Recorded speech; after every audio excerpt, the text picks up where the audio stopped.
Welcome to the podcast series, Small Business Survival Conversations. Through our weekly conversations, we hope to provide you with strategies and insights, knowledge and expertise to enlighten you as you work to build and grow your business.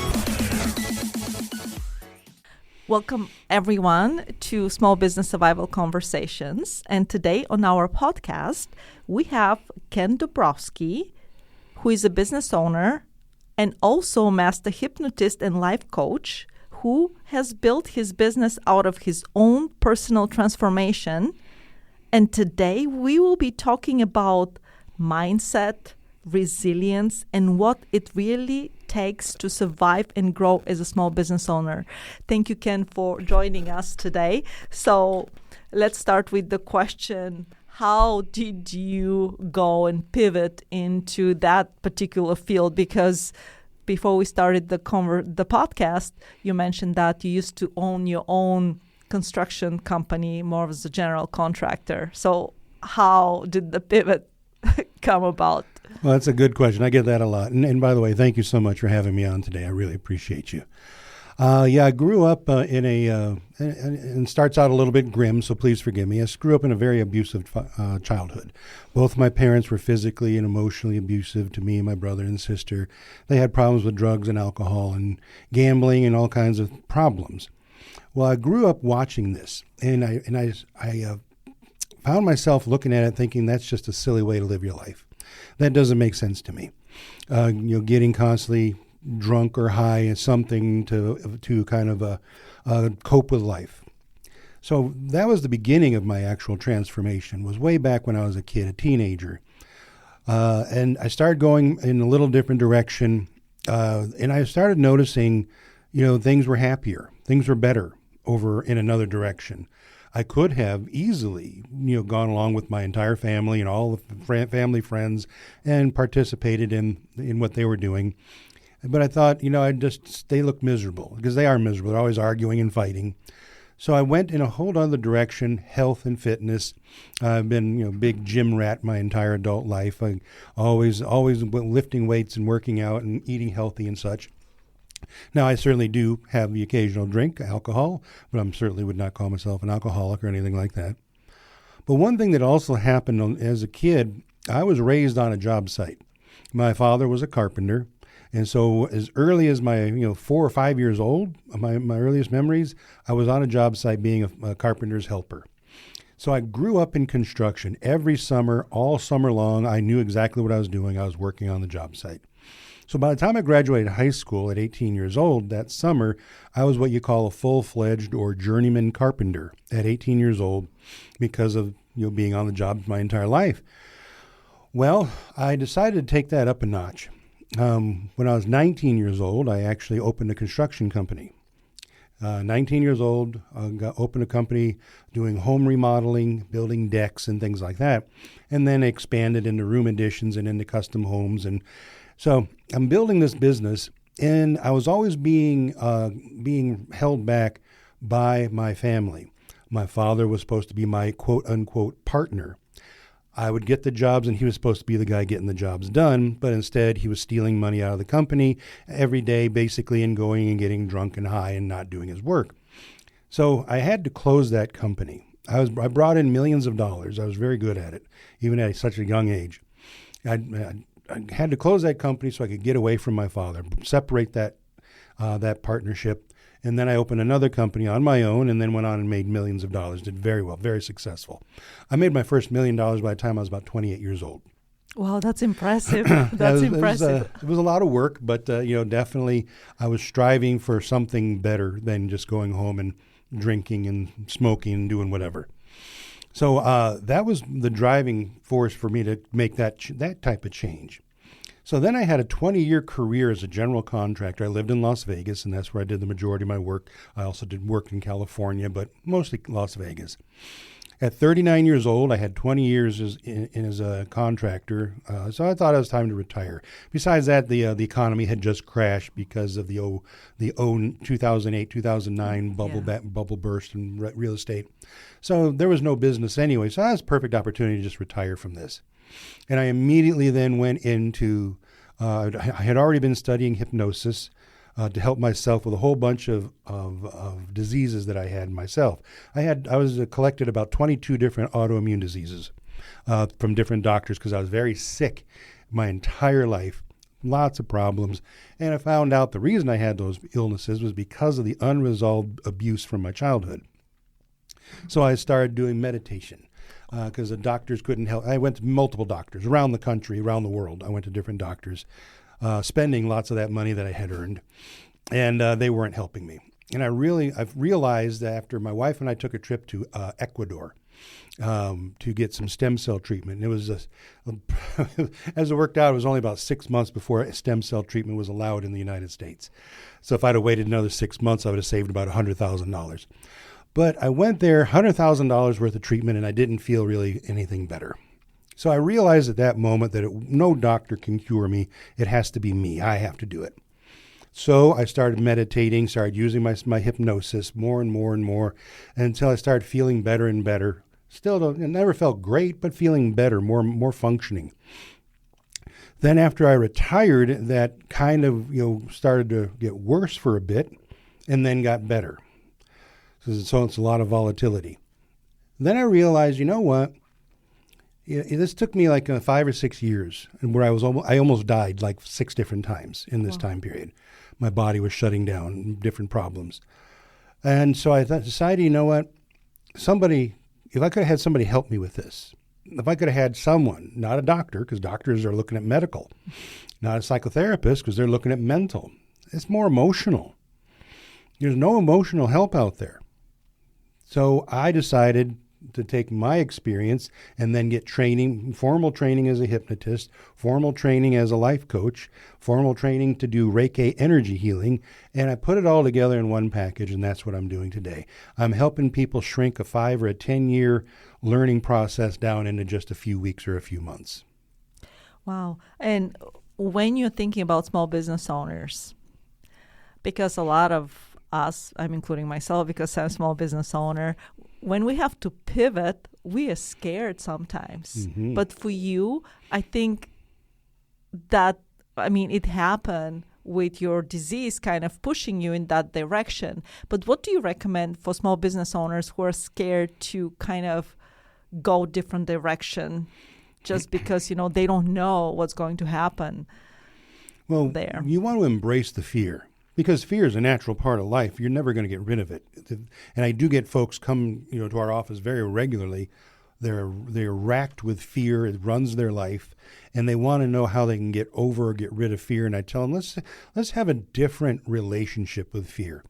Fear is meant to open your eyes. It's meant to enlighten you to something. It's meant to get you up and moving. It's meant to put you on alert. Okay, well, let's use that to our advantage. So instead of having fear shut us down and hide in a corner, how about we let fear become rocket fuel? Embrace your fears. We want to run towards our fears, full speed ahead. Instead, we're taught basically to run away from our fears, to hide from them, and maybe they'll just kind of go away. But that's a human nature, though, because that's the way we are built as survival mechanism. Survival. Exactly. That's that's the first reaction as a human being we do, and this has been conditioned and ingrained. Exactly. So yes. how do you overcome this, running towards the fear rather than away from the fear? Well, the first thing I would say is it takes practice. Mm-hmm. You have to start. You have to identify fears in your life and force yourself to start working with them. Start facing them. Start, organizing yourself with whatever the thing is that's scaring you. And with most small business owners, it's primarily money. Yes. They don't have a good relationship with money.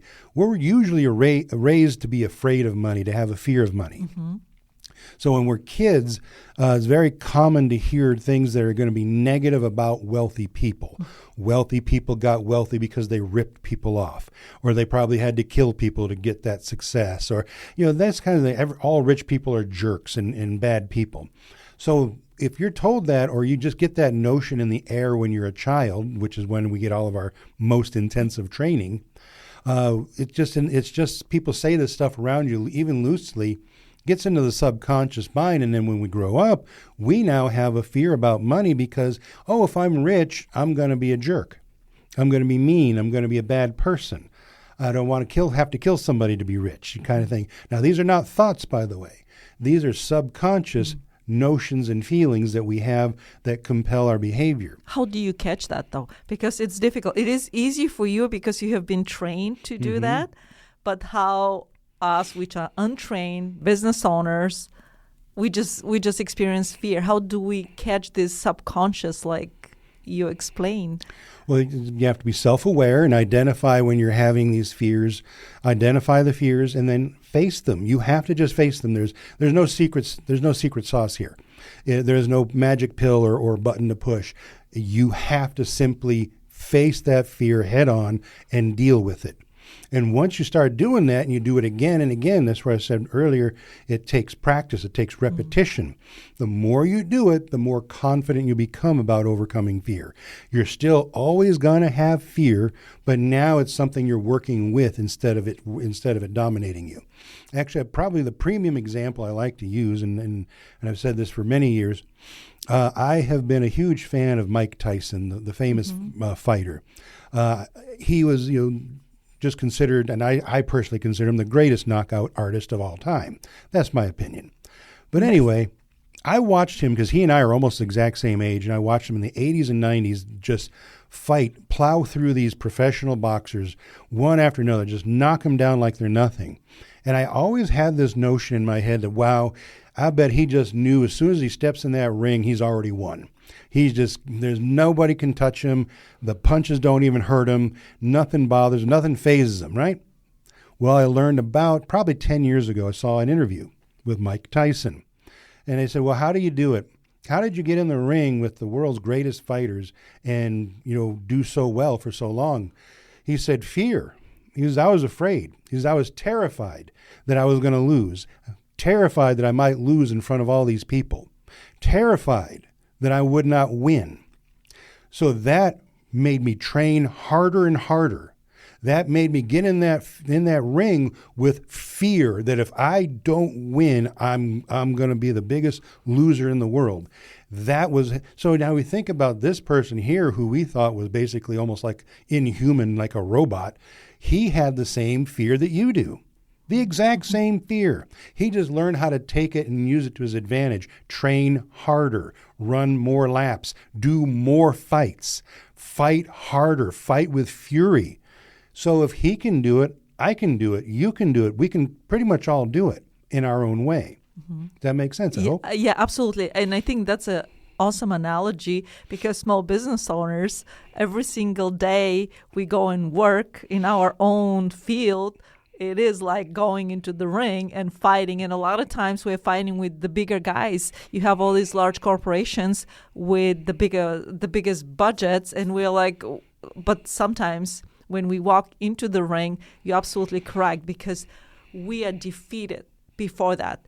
And we start mentally thinking in our own head, they have bigger budgets.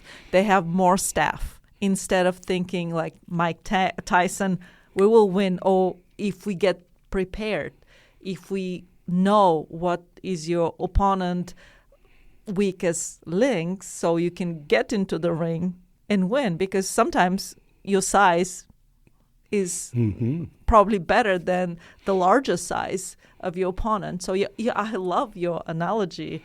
And when you talk about training, because I know we've talked about meditation. I know that you're expert in meditation. You touched a little bit about meditation.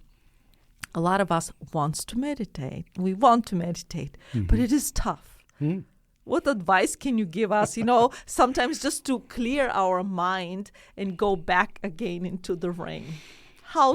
What is one advice you can give us just kind of to calm down and jump into the ring again? Well, one thing is going to be very unique about how I do things is that I'm not the life coach who gives life hacks because they don't work.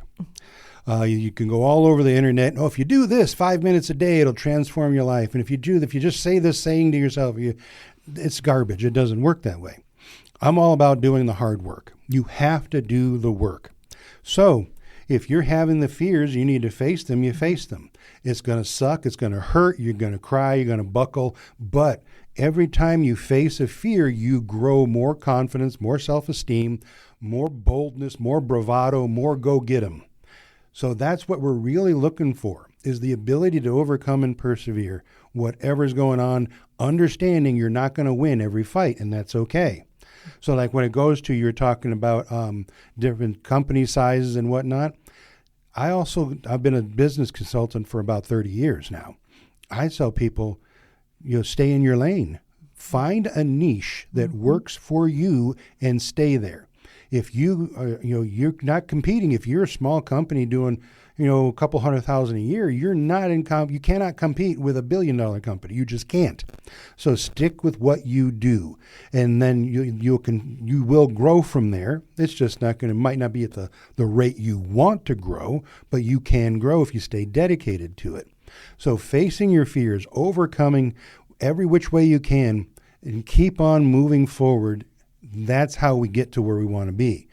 There really isn't any other way to shortcut it. So now when it comes to your question about meditation is hard. It's hard for me to do because you're trying to tell yourself to relax and relax at the same time. So you have to be creative and also listen to yourself. It's really hard to do. I don't do very well with meditation. So what we want is what we might call guided meditation, someone else doing it for you, also known as hypnosis. So you can go out on the internet and find countless tracks, and you can get a 10-minute, 20-minute, 30-minute hypnosis or guided meditation, and that's going to get you way further than just trying to do it on your own. And another great thing is those are usually free. Mm-hmm. Yes, absolutely. So again, practice. Practice. Yes, You can't win the big game without a lot of practice. That's absolutely correct. And in small business, I love also what you said about the niche. Mm-hmm. I mean, we all the time say the riches are in the niches. Mm-hmm. So corner one segment, and once you're expert in that segment, then think about growing. I hate when I talk to small business owners and I will ask them, who is your targeted customer? And they will say, everyone. Mm-hmm. So they have to burn a lot of effort to target everyone instead of focusing on just one corner and dominating that corner, and then from there growing. So from the survival perspective, because our podcast is all about survival, what kind of advice can you give small business owners just to have? What kind of skills do you think they have to build? You already mentioned a lot of them, but your advice, if you have to give them one advice, what should they do today? Well, there'd be a whole lot of possible answers there. I'm going to go back to what I was saying. Start today. Make a commitment to yourself that you're going to start being more assertive in yourself, your life, and your business, that you're going to listen to your gut and move forward, even though something else is trying to pull you back. You know what you want to do. You have to simply break through barriers and do it. And you say, well, how do I do it? By simply doing them. How do you stand up from a chair? I can't give you the mechanics of how to stand up from sitting in a chair. You simply just do it. And you do it again and again and again. Same thing with your business. It really is that simple. Just get super involved and go. I've coached so many small business owners that they believe that just because they formed a corporation paperwork and they opened a small office, that money's just going to come pouring in and they can go play golf every day and go on, 2-week vacations to Vegas or Hawaii. And it's just not true. You have to work the first 5 years before you can get to that point. And no one wants to hear that. Mm-hmm. You have to really dedicate and work hard for that first 5 years because the stats are very easy. That changes a little bit. About 90% of all small businesses are out of business in the first 2 years. Mm-hmm. Of the 10% remaining, only half of them will make it to 5 years. Of those businesses that make it to 5 years, now they only have about, they're cut by more than 50% again to make it to 10 years. So basically, if you can make it to 10 years, now you are a legitimate business. You have actually overcome all the odds. But if you're only in your first or second year, you need to be dedicated. And if you can't do that, you probably shouldn't. Should go do something else. Yeah, should go for a paycheck. Yes. Now, the other part of it, the bigger answer I would have is that this is very known in the business community. Your successful people in the world, the majority of them, I'm not going to say all, that's a bit too arrogant for my liking. I'm going to say huge majority of all successful people, whether they be business entrepreneurs, whether they be entertainers, athletes, whoever, they have life coaches. They have people who keep their emotions in check and de-stressed on a regular, ongoing basis, because that helps them to be clearer minded and make more money. So they're not making money based on being, desperate or irritated or frustrated or what have you. Mm-hmm. They're constantly coming at it from a good place of equilibrium. And that's what we all need. Very few people in this world can do that for themselves.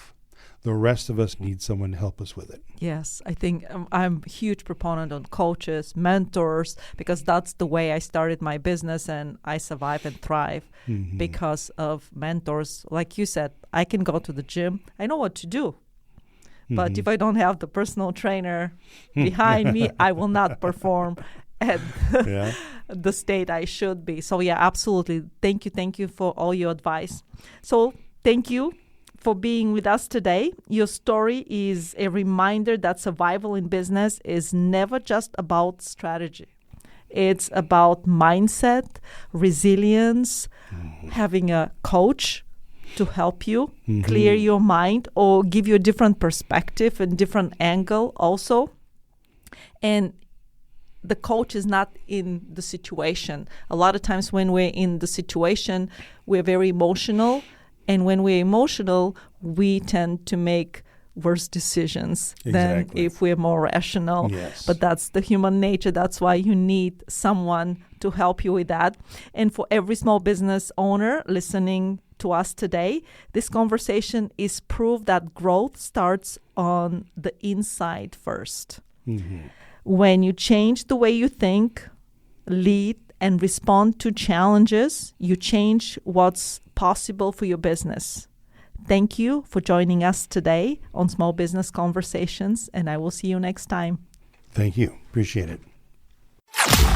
You've been listening to the Small Business Survival Conversation podcast. Make sure to like, rate, and review the show. And don't forget to join us next week for another episode.